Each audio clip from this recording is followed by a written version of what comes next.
जय हिंद दोस्तों, @ sir computer classes में आपका सभी का स्वागत है। वंदन है, अभिनंदन है।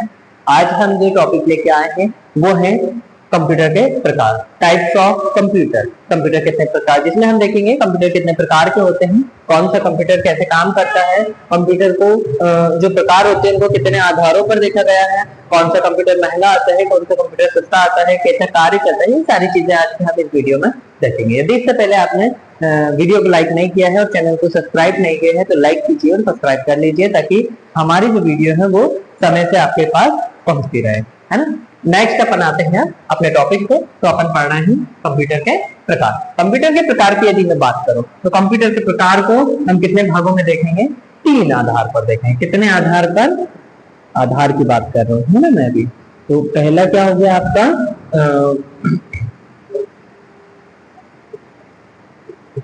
अनुप्रयोग। पहला हम देखेंगे अनुप्रयोग के आधार पर, दूसरा देखेंगे हम उद्देश्य के आधार पर और तीसरा देखेंगे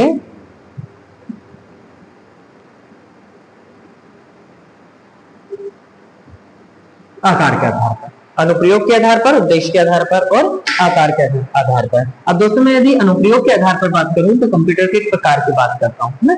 काय के उसमें कर रहे हैं अपन अनुप्रयोग के आधार पर। अनुप्रयोग के आधार पर जो कंप्यूटर के प्रकार होते हैं वो टोटल कितने होते हैं आपके,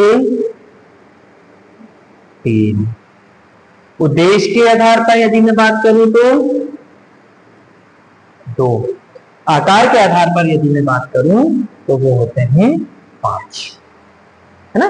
अनुप्रयोग के आधार पर 3, उद्देश्य के आधार पर 2 और आकार के आधार पर 5। ऐसे टोटल 10 प्रकार के कंप्यूटर हम पढ़ेंगे। बट 10 प्रकार के तो मिक्स करके पढ़ेंगे, बट हम कौन से पढ़ेंगे, 3 आधार पर कंप्यूटर के प्रकार को हम देखेंगे। पहला देखते हैं अनुप्रयोग के आधार पर। क्या के आधार पर देखेंगे, पहला अपन अनुप्रयोग के आधार पर। अनुप्रयोग के आधार पर यदि मैं बात करूं तो कंप्यूटर के 3 प्रकार होते हैं, एनालॉग कंप्यूटर, डिजिटल कंप्यूटर और तीसरा हाईटेक कंप्यूटर।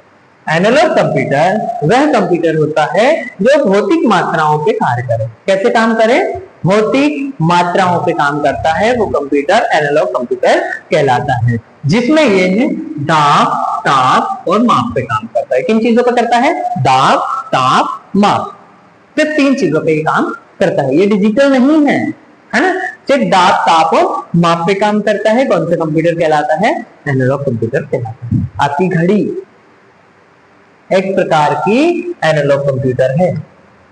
अब किसी ने सोचा कि घड़ी एनालॉग कंप्यूटर कैसे हो सकती है, ठीक। Digital smart watch digital computer है, आईटी गैजेट से अंतर्गत आता है। कौन, स्मार्ट वॉच है। नेक्स्ट अपन वापस आते हैं तो वह कंप्यूटर जो दाब, ताप और माप पे काम करता है एनालॉग कंप्यूटर कहलाता है। दाब की बात करूं मैं, यदि आप वजन तोड़ रहे हैं वो भी एक प्रकार का कांटा है, वो क्या है, कंप्यूटर है आपका। तापमान नाप रहे हैं किसी चीज का, वो भी एक प्रकार का कंप्यूटर है। किसी का नाप रहे हैं, माप नाप रहे हैं कि भाई इसकी हाइट क्या है, लंबाई क्या है, चौड़ाई क्या है, वो भी एक प्रकार का कंप्यूटर है। तो ये सारी चीजें काय के अंतर्गत होती है, एनालॉग कंप्यूटर के अंतर्गत होती है। मैं बात करूं डिजिटल कंप्यूटर की। डिजिटल कंप्यूटर वह कंप्यूटर होता है जो बाइनरी लैंग्वेज पे काम करता है। बाइनरी लैंग्वेज बोले तो 0 और 1 पे काम करता है। अच्छा, एक बात आपको मैं बता दूं, एनालॉग कंप्यूटर जो होता है उसका आंसर 100% सत्य नहीं होता। कौन का answer, analog computer. Digital computer की यदि बात करूं तो उसका आंसर 100% सत्य होता है। एग्जाम्पल के लिए मैं आपसे कह देता हूं कि मान लीजिए अपन कैलकुलेटर निकाल रहे हैं। अब कैलकुलेटर से आपने कोई भी एक बड़ा आंकड़ा टाइप किया, उसके अंदर प्लस किया, एक और बड़ा आंकड़ा करे, इक्वल टू करे, आपका आंसर निकल कर आ गया, है ना। अब यदि मैं बोलूं कि वो आंसर गलत है, या मैं बोल दूं कि वो आंसर गलत होके ये आएगा, क्या आप मान जाओगे, नहीं मानोगे। क्यों, क्योंकि जो कैलकुलेटर होता है वो डिजिटल कंप्यूटर है और हमने क्या पढ़े हैं, डिजिटल कंप्यूटर 100% सत्य आंसर देता है। ये गलत आंसर नहीं देता, हमेशा सत्य होता है ना। तो ये कौन सा कंप्यूटर है, डिजिटल कंप्यूटर। इसका उपयोग अधिकतर जो बिजनेस से रिलेटेड चीजें हैं उनमें किया जाता है। कौन का, डिजिटल का। हाइब्रिड की यदि मैं बात करूं तो हाइब्रिड कंप्यूटर, देखो कंप्यूटर लैंग्वेज में यदि आपको हाइब्रिड नाम का वर्ड मिल रहा है, इसका मतलब है इसमें दो या दो से अधिक चीजों का मिश्रण है। क्या है? दो या दो से अधिक चीजों का मिश्रण है। तो हाइब्रिड कंप्यूटर वह कंप्यूटर होता है जिसमें एनालॉग तथा डिजिटल दोनों का मिश्रण होता है। क्या होता है? दोनों का मिश्रण होता है। इसका उपयोग स्टील बनाने के केमिकल प्रोसेसर और मेडिकल साइंस में किया जाता है। स्टील बनाने के केमिकल प्रोसेसर की बात कर रहा हूं, केमिकल की बात नहीं कर रहा हूं, है ना। मतलब स्टील बनाने का जो केमिकल बनता है उसकी जो मशीन होती है, केमिकल बनाने की जो मशीन होती है उसमें हाइब्रिड कंप्यूटर का उपयोग होता है। मेडिकल साइंस में हाइब्रिड कंप्यूटर का उपयोग होता है। क्यों भाई? ब्लड ग्रुप जांचना है अपने को, तो उसके लिए जो मशीन है वो क्या है? हाइब्रिड कंप्यूटर है ना। ब्लड सैंपल हुआ, कोई बीमारी का पता लगाना है, जांच हुई आपकी, ईसीजी हुई। ईसीजी क्या है? वो भी वही है ना, हाइब्रिड कंप्यूटर के अनुसार आती है। आपकी सोनोग्राफी मशीन हाइब्रिड कंप्यूटर के अंतर्गत आती है। ये सारे जो हैं अपन इनको मशीन कह रहे हैं। भाई कंप्यूटर भी एक मशीन है ना। तो जो मशीनें होती हैं वो कंप्यूटर है, बट जो डिजिटल है वो डिजिटल और जो एनालॉग है वो एनालॉग, और जिसमें एनालॉग तथा डिजिटल दोनों के गुण पाए जाए वो हाइब्रिड कंप्यूटर। तो ये था हमारा अनुप्रयोग के आधार पर कंप्यूटर के 3 प्रकार। नेक्स्ट हम देखते हैं हम उद्देश्य के आधार पर कंप्यूटर के प्रकार। इससे पहले यदि आपने चैनल को सब्सक्राइब नहीं किया है तो सब्सक्राइब कर दें और बेल आइकन दबाना ना भूलें। आते हैं सामान्य उद्देश्य। सामान्य उद्देश्य कंप्यूटर वो होते हैं जो बेसिक रूप से चलाने के लिए बनाए जाते हैं। जैसे कि मैं बात करता हूं, इसको हटा देता हूं ना?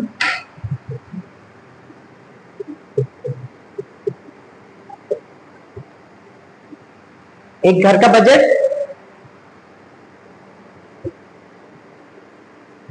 गेम,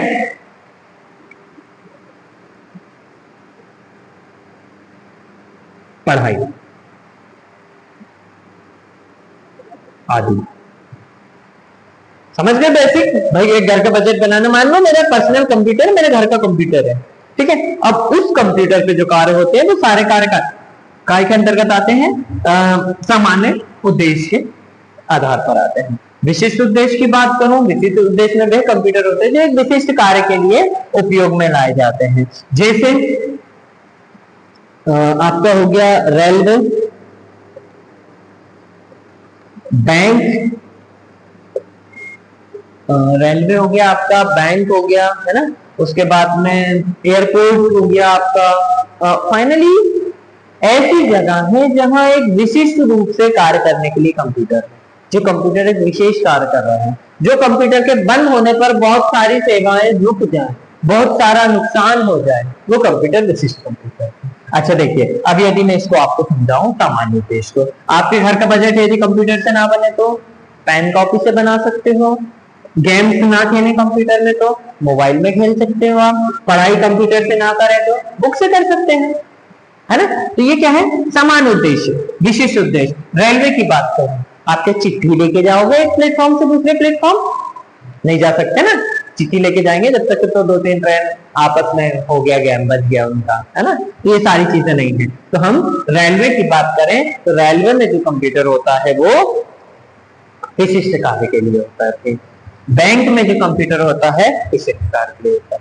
मान लो बैंक में आप दे रहे हो सर वो तो सामान्य उद्देश्य कंप्यूटर है, बैंक में भी नॉर्मली कार्य तो हो रहा है, इसमें कहाँ के बड़े कार्य हो रहे हैं, है ना। और पता लग रहा है मैं आपके खाते से पैसा निकाल के ले जा रहा हूँ, वो कंप्यूटर तो पता ही नहीं है उसको, है ना। तो ये सारी चीजें जो होती है विशिष्ट कार्य के लिए होती है। भाई उतना डाटा उसने उस वेबसाइट में स्टोर करके रखा है, मेरा सिग्नेचर, आपकी सिग्नेचर, मेरा थंब, आपका थंब, ये सारी चीजें उसने स्टोर करके रखा है एक विशिष्ट उद्देश्य के लिए। यदि वो बंद हो जाए तो बड़ी समस्या आ जाए, संकट पैदा हो जाए एक नया, है ना। ये सारी चीजें, एयरपोर्ट हो गया, फ्लाइट एक दूसरे से टकरा जाएंगी, ठीक है। तो ये सारी चीजें जो होती है वो विशिष्ट कंप्यूटर के अंतर्गत आती है। तो ये था हमारा आज का, जिसमें हमने पढ़े अनुप्रयोग के आधार पर और उद्देश्य के आधार पर कंप्यूटर कितने प्रकार के होते हैं। अब नेक्स्ट वीडियो में हम देखेंगे कि आकार के आधार पर जो 5 प्रकार के कंप्यूटर होते हैं वो कौन से कंप्यूटर होते हैं, कैसे, कितने होते हैं आकार के आधार पर, आकार के आधार पर कितने होते हैं? 5 होते हैं। तो ये 5 कंप्यूटर कौन कौन से होते हैं, कैसे काम करते हैं, और ये 5 कंप्यूटर की कीमत क्या है, इनमें किस मटेरियल का उपयोग हुआ है ना। तो इन सारी चीजों को हम नेक्स्ट वीडियो में देखेंगे। यदि आपने वीडियो को लाइक नहीं किया है, चैनल को सब्सक्राइब नहीं किया है, तो सब्सक्राइब कर लें, बेल आइकन दबाना ना भूलें, जिससे नेक्स्ट वीडियो आपको जल्दी से और इजीली मिल जाए। इसी के साथ यदि आपको कोई ऐसा टॉपिक है जो समझ नहीं आ रहा है, तो आप चैनल को कमेंट बॉक्स में लिखकर मुझे बता सकते हैं। मैं कोशिश करूंगा अगले 24 घंटे में आपको वीडियो अवेलेबल कराऊं। सभी को शुभ रात्रि, जय हिंद।